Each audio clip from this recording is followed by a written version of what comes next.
ابو ہریرہ رضی اللہ تعالیٰ عنہ نے کہا، نبی اکرم صلی اللہ علیہ وسلم نے فرمایا، اللہ پاک نے آدم علیہ السلام کو پیدا کیا تو ان کو 60 ہاتھ لمبا بنایا، پھر فرمایا کہ جا اور ان ملائکہ کو سلام کر، دیکھنا کن لفظوں میں وہ تمہارے سلام کا جواب دیتے ہیں، کیونکہ وہی تمہارا اور تمہاری اولاد کا طریقہ سلام ہوگا۔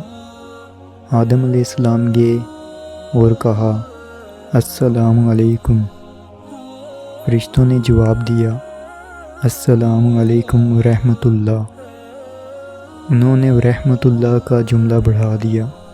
پس جو کوئی بھی جنت میں داخل ہوگا وہ آدم علیہ السلام کی شکل اور قدامت پر داخل ہوگا۔